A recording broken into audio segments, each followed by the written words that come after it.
వేసవి సెలవుల అనంతరం కొత్త విద్యా సంవత్సరం మొదలైంది. తొలి రోజు పండుగ వాతావరణంలో పాఠశాలలు తెరుచుకున్నాయి. విద్యార్థులు పెద్ద సంఖ్యలో బడులకు హాజరయ్యారు. టీచర్లు వారిని ఆప్యాయంగా ఆహ్వానించారు. వేసవి సెలవులు ముగిసి పాఠశాలలు పునః ప్రారంభమయ్యాయి.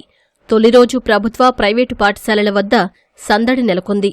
2026-27 విద్యా సంవత్సరం తొలి రోజే బడులకు పిల్లలు పెద్ద సంఖ్యలో హాజరయ్యారు. కర్నూలులో కొత్తగా బడికి వచ్చిన చిన్నారులను ఉపాధ్యాయులు ఆటపాటలతో ఆహ్వానించారు. నంద్యాల ఆర్టీసీ బస్టాండ్ సమీపాన ఉన్న ప్రభుత్వ బాలికల ఉన్నత పాఠశాల పునఃప్రారంభం పండుగ వాతావరణంలో జరిగింది.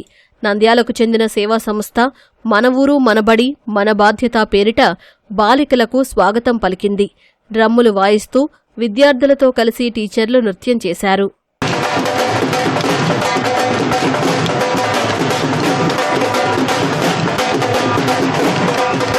అంబేద్కర్ కోనసీమ జిల్లాలో నూతన విద్యా సంవత్సరం ప్రారంభం సందర్భంగా తొలి రోజు బడులకు పిల్లలు హుషారుగా హాజరయ్యారు. పాఠశాలల వద్ద ముగ్గులు వేసి తోరణాలు కట్టి మరీ విద్యార్థులకు స్వాగతం పలికారు.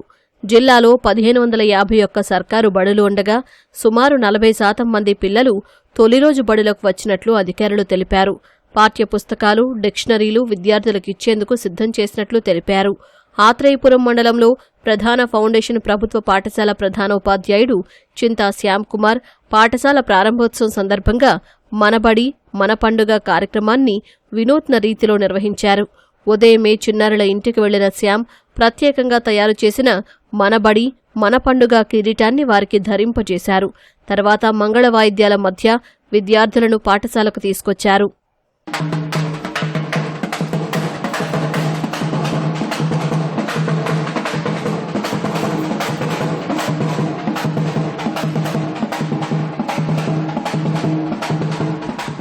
పార్వతీపురం మన్యం జిల్లాలో వేసవి సెలవుల తర్వాత విద్యార్థులు బడిబాట పట్టారు.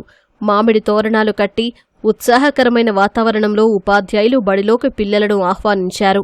జిల్లా కేంద్రంలోని ప్రభుత్వ ఉన్నత పాఠశాలను విద్యాశాఖ అధికారి బ్రహ్మాజీరావు సందర్శించారు.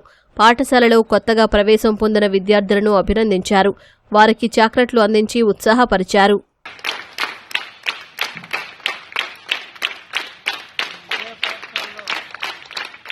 బడుల పునః ప్రారంభం సందర్భంగా విద్యార్థులు, ఉపాధ్యాయులు, సిబ్బందికి విద్యాశాఖ మంత్రి నారా లోకేష్ శుభాకాంక్షలు తెలిపారు.